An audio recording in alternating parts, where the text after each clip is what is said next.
नमस्कार दोस्तों, स्वागत है आप सबका एक बार फिर से मेरे YouTube चैनल हेल्दी फॉरएवर पे।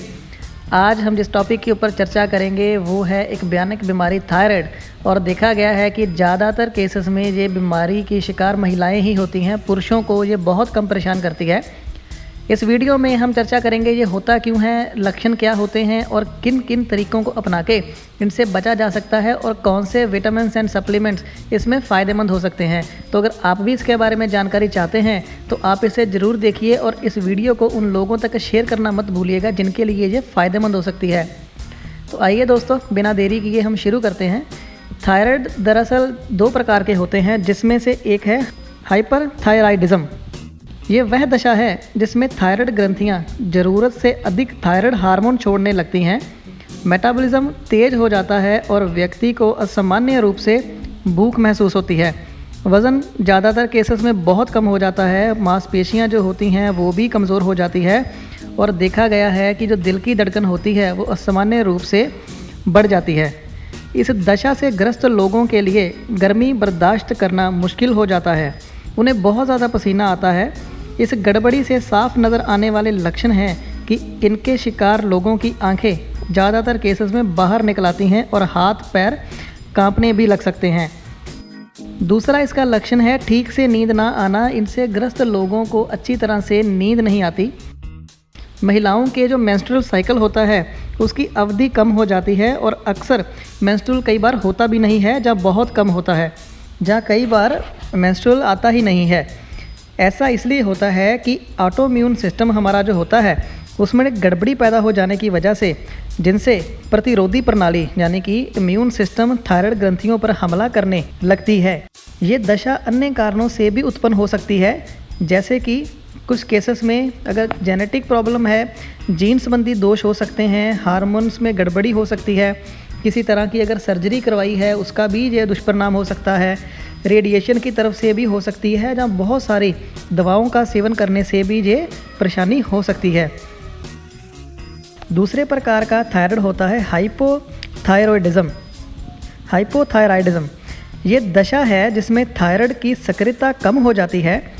इसका मुख्य कारण आयोडीन की कमी होती है। इससे होता क्या है कि हमारे मेटाबॉलिज्म की गति बहुत ही धीमी हो जाती है, वज़न बहुत ज़्यादा बढ़ने लग जाता है, इंसान सुस्त रहना शुरू कर देता है और बहुत ज़्यादा नींद महसूस होती है, थकान भी होती है और भोजन भी खाने का मन नहीं करता। संक्रमण शक्ति और एकाग्रता का ह्रास देखने में आता है। कई बार केसेस में जो हमारे आईब्रोज होते हैं उनके बाहरी किनारे घटने लगते हैं। समुद्र तट पर जो लोग रहते हैं उनमें ये दशा बहुत कम नज़र आती है। आंतरिक व पर्वतीय इलाकों में रहने वाले लोग इस दशा के शिकार ज़्यादा मिलते हैं।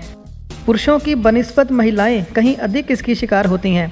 फीमेल्स का मेंस्ट्रुअल इसमें बहुत ही नियमित हो जाता है और कई केसेस में जो ब्लड का रिसाव होता है वो भी ज़्यादा होने लगता है। पुरुषों को अगर ये बीमारी हो जाए तो उनमें नपुंसकता विकसित होने के लक्षण बढ़ जाते हैं। कुछ ऐसी चीज़ें हैं अगर हम अपने खाने में इस्तेमाल करें तो हमारे लिए बहुत ही फ़ायदेमंद हो सकती हैं। हाइपरथायराइड की बात करें तो कुछ ऐसी चीज़ें अपने खाने में इस्तेमाल करने से हमें काफ़ी लाभ पैदा हो सकता है, जैसे कि सब्जियां, गोभी, ब्रोकली, पत्ता गोभी आदि को बिना पकाए खाने से खूब फ़ायदा हमें मिल सकता है। इनमें कुदरती तौर पर थायराइड को अवरोधक करने वाले तत्व होते हैं। इन सब्जियों को पकाने से इनकी तासीर ख़त्म हो जाती है। कुछ ऐसी चीज़ें हैं जिनका सेवन हमें नहीं करना चाहिए, जैसे कि चाय, कॉफ़ी और धूम्रपान, जहाँ अल्कोहल से बचना चाहिए। हाइपोथायराइड की बात करें, कुछ चीज़ें अगर आप खाने में इस्तेमाल करते हैं तो आपको काफ़ी फ़ायदा हो सकता है, जैसे कि सी फूड। समुद्री भोजन इसमें काफ़ी फ़ायदेमंद होता है क्योंकि उसमें खासी मात्रा में आयोडीन पाया जाता है। दूध से बने उत्पाद, पालक और गहरे हरे रंग की सब्जियां, गहरे पीले और नारंगी रंग के फल लाभदायक होते हैं। धूम्रपान से इससे भी बचना चाहिए क्योंकि इनका इस्तेमाल करने से हाइपोथायराइड आपका बहुत ज़्यादा बढ़ सकता है। आयोडीन युक्त नमक का ही इस्तेमाल करना चाहिए। और जैसे कि मैं अपनी हर वीडियो में बताता हूँ, हर पर्सन को अपनी डाइट का खासा ध्यान रखना चाहिए। उसको पता होना चाहिए कि कौन सी चीज़ें कितनी मात्रा में कब कब खानी चाहिए। वो आमतौर पर हमें पता तो होता ही है कि कौन सी चीज़ हमारे लिए फ़ायदेमंद है या नहीं है, बट उसकी सही मात्रा ना पता होना, या उसको कब खाना चाहिए वो ना पता होना, कई बार हमारे लिए नुकसानदायक साबित हो जाता है। तो हर पर्सन को अपने लिए एक डाइट प्लान लेना चाहिए।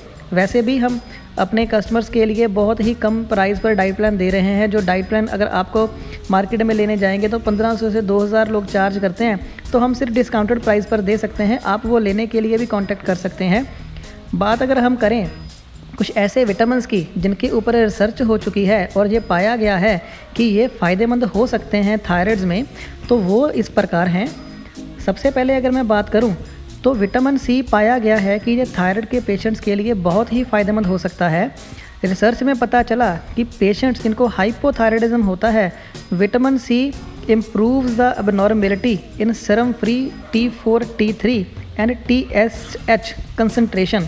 तो ये काफ़ी फ़ायदेमंद आपके लिए हो सकता है। तो और जब विटामिन सी की बात आती है, फॉरएवर लिविंग के प्रोडक्ट्स हम रिकमेंड करते हैं तो उनका C+ इनका एक बेहतर स्रोत हो सकता है, तो फॉरएवर सी लिया जा सकता है। ये काफ़ी अच्छा, बिल्कुल नेचुरल और बहुत ही फ़ायदेमंद होता है। रिसर्च में पाया गया है कि जो मल्टी मिनरल्स होते हैं वो भी इसमें काफ़ी फ़ायदा देते हैं। लेकिन अगर आपकी मेडिकेशन चल रही है, आप कोई दवाई खा रहे हैं, तो आपको मल्टी मिनरल का सेवन मेडिसिन खाने से 2 घंटे पहले या 2 घंटे बाद में करना चाहिए। तो मल्टी मिनरल भी अगर हमने लेने हैं तो फॉरएवर लिविंग प्रोडक्ट्स का लाइट अल्ट्रा बहुत ही अच्छा स्रोत हो सकता है। कोशर रेटेड है, सील्स मिली हुई हैं और कम उम्र के बच्चे भी इसको खा सकते हैं। इसका कोई साइड इफ़ेक्ट नहीं होता, बिल्कुल नेचुरल सोर्स से इसको बनाया जाता है, तो ये एक बेहतर स्रोत हो सकता है। शहद से बने हुए उत्पाद भी इसमें काफ़ी फ़ायदेमंद होते हैं, क्योंकि ऑटोइम्यून डिसीज़ जो होती हैं, पाया गया है कि विटामिन बी युक्त आहार उनमें काफ़ी फ़ायदेमंद होता है। तो विटामिन बी युक्त आहार के लिए हम फॉरएवर लिविंग की रॉयल जेली और बी हनी को अपने खाने में शामिल कर सकते हैं। एक रिसर्च के मुताबिक लेमन जिंजर हनी एक रेसिपी होती है, अगर उसका भी हम सेवन करते हैं तो ये भी थायराइड में हमारे लिए काफ़ी फ़ायदेमंद हो सकता है। अब बारी आती है एलोवेरा की। बहुत सारी रिसर्च के बाद पता चलता है कि एलोवेरा सिर्फ थायराइड में ही नहीं, वैसे भी हमारी बॉडी में बहुत सारी बीमारियों को ख़त्म कर सकता है और ये हमारे लिए एक रामबाण साबित हो सकता है। एलोवेरा और थायराइड के ऊपर रिसर्च हुई है। रिसर्च के मुताबिक एलोवेरा में पाए जाने वाले minerals and trace minerals are vital in thyroid protection and healthy conversion from T4 to T3। इनमें zinc, selenium, copper, magnesium, sodium, potassium and calcium जैसे मिनरल्स हमारे लिए बहुत फ़ायदेमंद हो सकते हैं थायराइड को दूर करने के लिए। और जब एलोवेरा पीने की बारी आती है तो फॉरएवर लिविंग का एलोबेरी नेक्टर बहुत ही अच्छा स्रोत है इसमें। बट ध्यान रखने वाली बात है कि अगर किसी पर्सन को डायबिटीज़ है तो उसको एलोबेरी नेक्टर की जगह पे एलोवेरा का इस्तेमाल करना चाहिए। तो ये कुछ ऐसी चीज़ें हैं जिनको हम अपने खाने में शामिल करके एज ए डाइटरी सप्लीमेंट हम अपनी बॉडी को बहुत ही स्वस्थ रखने में कामयाब हो सकते हैं। और साथ में अपनी डाइट अगर हम मेंटेन करें तो हमारी सेहत में बखूबी बहाल आ सकता है। तो आप भी आज से इनका इस्तेमाल शुरू कर सकते हैं। मेरी तरफ से इस वीडियो में सिर्फ इतना ही। तो जिन लोगों को भी इस वीडियो की ज़रूरत हो सकती है, इस नॉलेज की ज़रूरत हो सकती है, तो मेरी आपसे गुजारिश है कि आप उन लोगों तक इस वीडियो को शेयर ज़रूर करें। आपको ये वीडियो कैसी लगी नीचे कमेंट करके मुझे ज़रूर बताना, उनसे हमें इम्प्रूव करने का मौका मिलता है। मैं समय समय पर आपके लिए बहुत सारी वीडियोस लेके आता रहता हूं जिनमें आपको बहुत सारी जानकारी मिलती है। तो अगर आप भी इनका प्रोडक्ट्स का इस्तेमाल करना चाहते हैं तो हमेशा ख्याल रखें कि हमेशा असली ख़रीदें, कभी भी प्रोडक्ट्स के नाम जान के किसी ऑनलाइन पोर्टल से ना ख़रीदें, क्योंकि फॉरएवर लिविंग कंपनी भी कहती है कि सिर्फ डिस्ट्रीब्यूटर से या फॉरएवर वेबसाइट या ऑडियो से ही प्रोडक्ट को लें तो आपको सुनिश्चित होता है कि ये प्रोडक्ट्स असली होंगे।